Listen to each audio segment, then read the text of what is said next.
Brigjen Endar Priantoro kembali bertugas di KPK setelah sempat dicopot dari jabatannya pada April lalu. Brigjen Endar kembali ke Gedung Merah Putih KPK menemui pimpinan KPK Rabu kemarin. Endar ke KPK usai menerima surat keputusan penugasan dari Kapolri, Jenderal Listio Sigit Prabowo untuk kembali bekerja di KPK.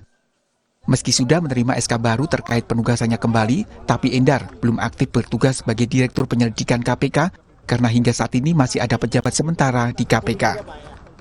Per hari ini saya belum, karena kalau tidak salah dengar kemarin, selama 3 bulan yang lalu kan sudah ditunjuk PLT saya. Ya. Tapi terhitung kemarin sudah ada PLH, jadi PLT sudah diganti PLH. Karena kebetulan saya sedang melaksanakan tugas pendidikan yang lain, sehingga nanti on off saya, karena pelaksanaan hariannya adalah ada ditunjuk dan saya sebagai pejabat definitif. Melalui keterangan tertulis, Kabag Pemberitaan KPK Ali Fikri membenarkan penugasan kembali Endar sebagai Direktur Penyelidikan KPK. Ali Fikri menyebut Endar kembali bertugas berdasarkan SK Sekjen KPK tertanggal 27 Juni 2023. Endar sempat melawan pencopotannya dengan melaporkan Ketua KPK Firly Bahuri ke Dewan Pengawas KPK hingga Ombudsman. Ombudsman pun telah meminta keterangan pihak pelapor yakni Brigjen Endar hingga kepolisian. Ombudsman juga meminta keterangan terlapor dari pihak KPK yakni Ketua KPK Firly Bahuri. Tapi KPK menolak memenuhi panggilan Ombudsman untuk memberikan keterangan soal pencopotan Brigjen Endar Priantoro. Tanyanya nanti ketika datang.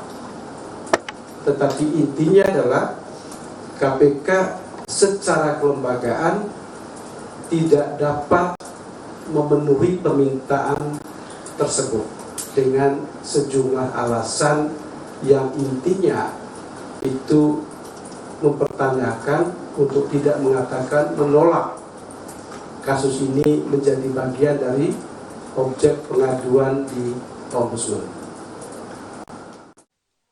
Endar juga mengajukan banding administratif ke Presiden Jokowi.